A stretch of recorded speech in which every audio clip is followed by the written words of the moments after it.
Subscribe करें आपका अपना चैनल AR हिंदी कहानियां को। खूबसूरत पर खूंखार डायन की कहानी। मेरे गांव से वो जंगल 2 या 1.5 किलोमीटर दूर था, जिसे पार करके मेरे खेतों में जाया जा सकता था। दिन के समय में वह जंगल जितना सुंदर दिखता था, रात के समय उतना ही रहस्यमय और डरावना लगता था। उस जंगल के बारे में तरह तरह की कहानी प्रचलित थी। मैंने गांव के बड़े बुजुर्गों का अक्सर यही कहते सुना था कि रात के समय वहां पर रूहें भटकती हैं। कभी घुंघरू की आवाजें और कभी दिल दहला देने वाली चीखें अक्सर वहां सुनाई देती थी। शुरुआत में गांव के लोग इन बातों को अक्सर अफवाह और बकवास मानते थे, लेकिन एक सुबह जब उस जंगल में एक आदमी की लाश मिली, तो पूरे गांव में एक दहशत सी फैल गई। हैरत की बात यह है कि उस आदमी के शरीर पर कहीं कोई चोट का निशान तक नहीं था, मगर एक बात ऐसी थी जिसने सभी के होश उड़ाकर रख दिए थे, और वो थी उस आदमी की आंखें, जो अब भी खुली हुई थी और बहुत ज्यादा लाल, जैसे उसके शरीर का सारा खून उसकी आंखों में उतर आया हो। जिस किसी ने ये देखा वो डर से कांप उठा और शरीर में एक भयानक जहर की लहर सी दौड़ गई। सही कसर एक तांत्रिक ने पूरी कर दी, जब उसने बताया कि ये काम की जंगली जानवर या इंसान का नहीं है, बल्कि किसी प्रेत आत्मा का है।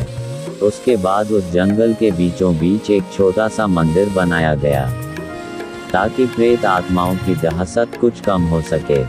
उसके बाद ये घटना कुछ समय तक हर किसी के दिलो दिमाग पर हावी रही, मगर वो घटना महज एक शुरुआत थी।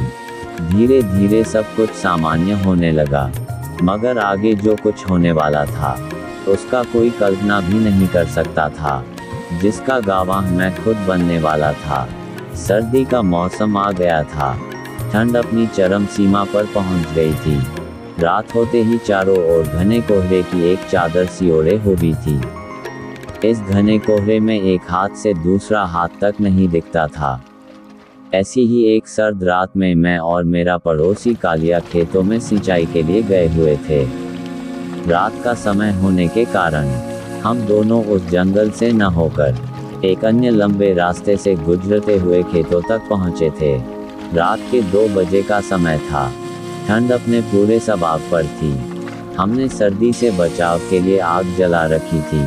वो मनहूस जंगल उस जगह से ज्यादा दूरी पर नहीं था कि अचानक हमारे कानों में एक दिल दहला देने वाली एक चीख सुनाई पड़ी, जो रात के सन्नाटे को भंग करती चली गई। ये चीख किसी औरत की थी। मेरे तन बदन में डर की एक लहर सी दौड़ गई। मैं यानी अर्जुन लड़खड़ाती आवाज में बोला, कालिया भाई, तुमने कुछ सुना? वो औरत की चीख। कालिया एक लंबा तगड़ा युवक था।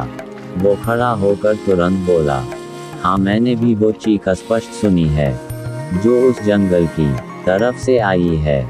लग रहा है कि कोई औरत उन रूहों का सीकर बनने वाली है, या कि शायद बन ही चुकी है। अभी हम ये सब बोल ही रहे थे कि फिर से बचाओ बचाओ चीखने चिल्लाने की आवाजें आने लगी।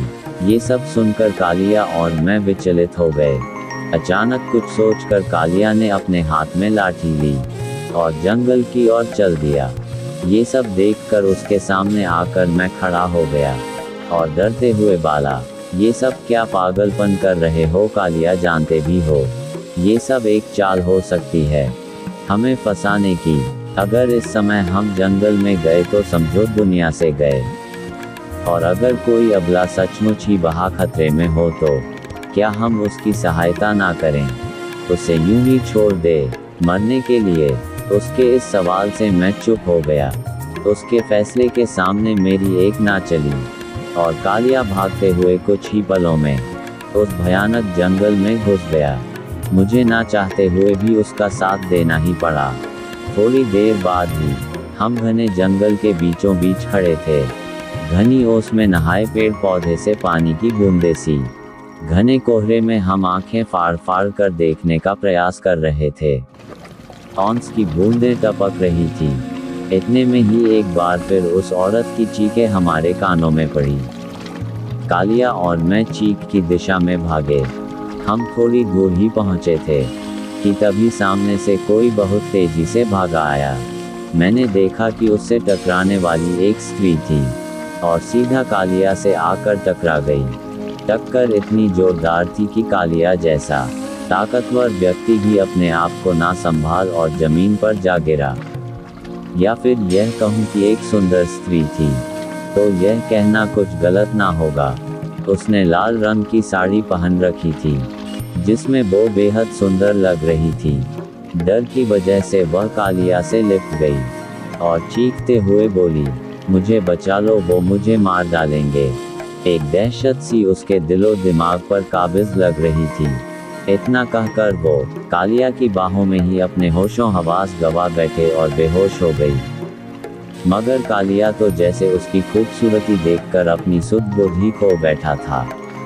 उसे बेहोश देखकर वह जैसे नींद से जागा और मेरी तरफ देखते हुए बोला, जा जल्दी से पानी लेकर आ, क्योंकि इसे होश में लाना जरूरी है। इस सारे मामले को देखकर मैं भी अभी तक शंका में पड़ा हुआ था।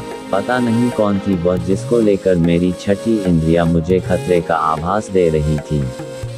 मैं कालिया को जवाब दिया, अरे पागल, होश में तो तू आ और अपनी जान तू बचाकर भाग यहाँ से। कालिया मेरे इस जवाब पर जैसे चीर सा गया और बोला, ठीक है, अगर नहीं जाएगा तो फिर मैं ही चला जाता हूँ। उसके जिद के सामने एक बार फिर मैं झुक गया। मैं पानी लेने वहाँ से चल पड़ा।